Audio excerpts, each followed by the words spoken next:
Hey everyone, Big Pauly back for a brand new video, back for another episode of stuff I could be bothered to watch.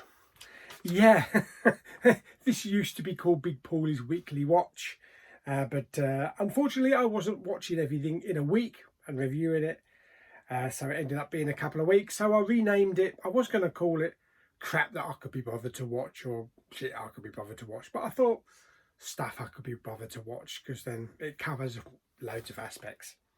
Anyway, what we got? 1, 2, 3, 4, 5, 6, 7, 8, 9. We've got 9 to look at. Some are going to be a little bit more in depth than others, but yeah, let's get into it.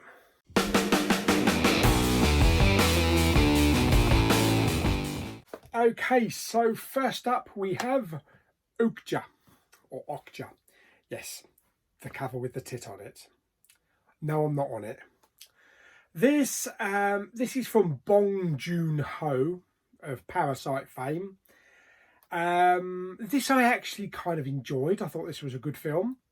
It's about super pigs. It's about bred super pigs, giant super pigs that are sent out to God knows how many people. I think it's like 23 various farms around the world.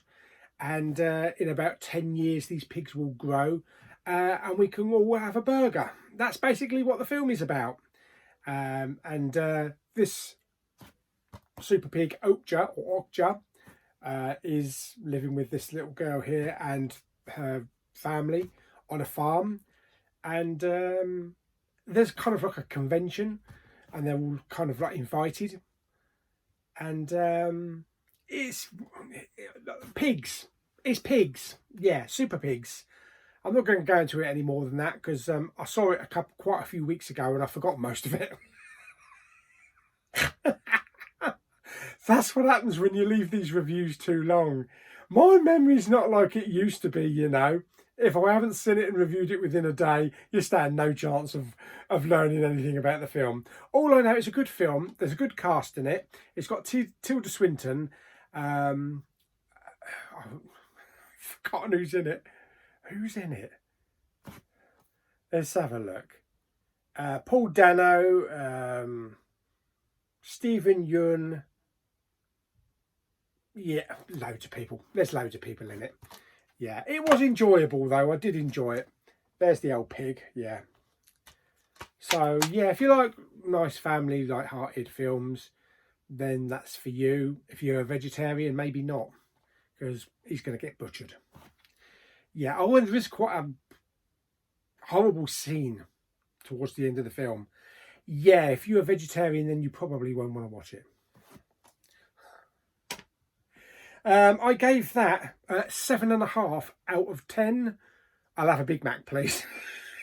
Oh, Jesus. Oh, dear me. I don't know if this was a really good idea or not. Yeah, okay. Next up, we have Fanboys. Yes, this is a film about a group of Star Wars fans who discover that their friend has only got so amount of time left to live. He's ill, he's dying, and they try to get him to see, they try to break him into Skywalker Ranch in order for him to see the Phantom Menace. What can I say? It's fun. It's a road trip movie. It's kind of in the vein of like the American Pie type of films mixed with road trip. Kristen Bell's in it. Dan Fogler's in it, or Fogler, from the Fantastic Beasts film, and Sam Huntington. Yeah, it is actually a fun Star Wars fanboy type of film. There's a host of cameos, including Captain Kirk himself, William Shatner, which is kind of hilarious. And they do kind of like run into a lot of Star Trek fans on the way as well. But this was a good film. It's like it says, may the force be with you. Yeah, so if you like Star Wars and you want a bit of road trip and you want camaraderie between, you know, Star Wars fans, kind of it's kind of, in a way, it's kind of like a Galaxy Quest on the road. You know the convention scenes in Galaxy Quest? Imagine that, but on the road. Yeah. Anyway, that's Fanboys. I did enjoy it. I thought it was a fun film. I gave it a 6 out of 10. Yeah, 6 out of 10. Where's my lightsabers? Next one up, we have The Wave on DVD. Yes, haven't got the Blu-ray for this. This is a batch, well, the starter of a batch of disaster films. I think, is it from Norwegian? Is it Norwegian or Norway? Somewhere like that. One of those type of countries. And there's a big dam. Oh, damn it. Yes. And there's a mountain, and they've got like seismologists. There's a kind of, it monitors the area for earthquakes and explosions and things like that, and tremors in the ground in the mountains. And unfortunately, it all goes to crap. And yeah, I think the dam explodes or falls apart in an earthquake and a seismic activity. The dam busts, you know, it breaks, and then you get the water, you get the wave. So far as disaster films go, it's pretty good. It's pretty good. It does give a lot of Hollywood ones a run for their money. So yeah, as long as you can read subtitles, you know, it's a subtitled film. One of the best disaster movies in years. There are a couple of others as well. There's the Quake and Burning Sea, which I need to see. But yeah, I really enjoyed that film. Some good tense moments, especially like underwater moments, and stuck in a hotel. They get stuck in a hotel basement while the water's rising. So it's pretty good, and the cast is good as well. That's The Wave. I gave that 8 out of 10. I'm going to get wet. What have we got? Right, okay, next one. Unfortunately, there's no physical release for it yet. This is Bullet Train with Brad Pitt. This is kind of like a Guy Ritchie film on a train. There's a couple of characters that come straight out of a Guy Ritchie movie. There's Brad Pitt, who's trying to retrieve something from the train. You've got loads of other characters. You've got martial arts in the film. You've got arse whippings, kind of a bit of kick-ass type action. And it's a fast-paced action film with lots of comedy. I really had a lot of fun with it. I've only seen it once, but I did review it. So if you want to know more about it, because I've forgotten a lot of the plot, go back and watch me review. That's the thing, isn't it? Any of these films that I'm talking about here, is probably best to go back and watch the reviews, because it's been a couple of weeks now and I've forgotten most of them. What am I like? Yeah. Anyway, that was Bullet Train. I gave that 8.5 out of 10. Bloody hell, that went fast. What have we got next? Oh dear me. Okay, next up we have Mr. Tom Cruise himself in Edge of Tomorrow. I watched this one with Papa Bowman a couple of weeks ago. This is a really enjoyable Tom Cruise film. It's Groundhog Day with aliens, basically. But it also has Emily Blunt in it as well. Some really good aliens, some good kind of like spidery looking aliens that are deadly. It's an invasion, and he lives the same day over and over again, but each time a little bit different. He knows what happened in the previous day, so he can move forward in order to get to their kind of like nest, or the giant one, and destroy it. Yeah, it's a good film, a really good film. Picture quality and sound quality on it was brilliant. Edge of Tomorrow, I gave that 8.5 out of 10. Good morning, Mr. Cruise.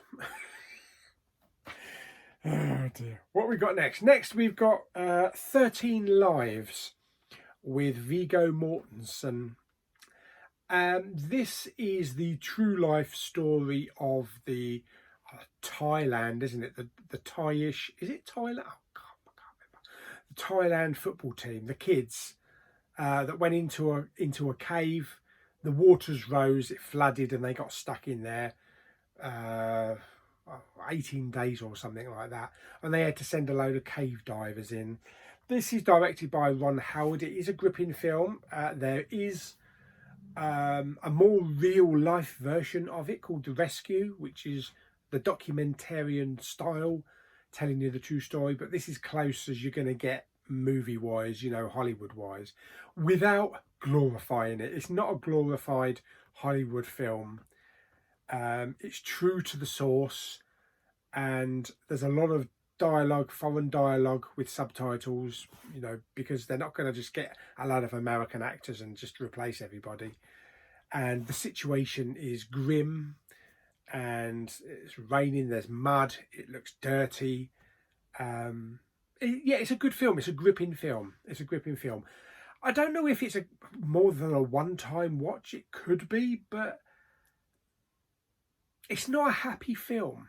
But it should be, because they were all saved. Don't worry, it's not a spoiler. It's news. Yeah, they were all saved. So really, you know what happened in the end. So why would you watch it again? Then again, you know what happened at the end of Apollo 13 and Titanic, but we still go back to watch them. Yeah, 13 Lives, really good film. I gave that 8 out of 10. We're never going to get out of here, are we? What's next? Next is Prey. Now, don't start moaning that I've got a bootleg. Yeah, I've got a bootleg. Get over it. Yes, until they release the official version, then I'll throw it in the bin. I'll keep the nice green cage tape. Yeah. This is from the director of 10 Cloverfield Lane. This stars Amber Mid-Thunder. And what's his name? Dane DeLigro, I think his name is. This is a Predator prequel. This is set hundreds of years ago with, what do you call them? Not Indians, Comanches, kind of like a Comanche tribe where they go hunting. And they get a visitor. They've even got inside artwork. That's fantastic. I know it's a bootleg. Get over it. Yes. Wow, going off track here. Yeah, and it's about this one woman there that her family doesn't feel that she's good enough to be a hunter. She wants to go out and prove them wrong. And they get basically swept up in the Predator doing what the Predator does. Yes, slaughtering and chopping people's arms and legs off, and firing his little red lights. Yeah, it is a Predator film at heart. It is a good Predator film, one of the best Predator films, and I probably would rate this second over the original Predator. So I gave this 8.5 out of 10. That's my Predator. Don't hate me for it. What else have we got? I'm really getting through these, aren't I? Yeah. Nope. Yes, Jordan Peele's latest film. Nope is a brilliant film. I loved it. I've been to see it twice. That's 4 times. Twice. Yeah. Second time in IMAX. Oh, I'm telling you now, the IMAX experience. Holy shit. The sound of this thing making a noise. And it's about this family that back in the past, you know, they run horses. They supply horses to Hollywood films, motion pictures. They live out on this ranch and they spot something up in the clouds, and it's an investigation into what it is and try and capture it on film to prove to the world as well. There's also a chimpanzee in the film. Yeah, that's probably confused a lot of people that haven't seen it, but it's a really good backstory. Really good. Originally I gave this 8 out of 10, but once I saw it in IMAX, it just blew me away. Totally blew me away. Picture quality was incredible. Sound, I've never heard the sound like that in an IMAX. Wow, just the sound that was going on around you and above you, it was just insane. My head just almost exploded. So yes, I changed my score from an 8 out of 10, and I gave it 9 out of 10. That's a fluffy cloud.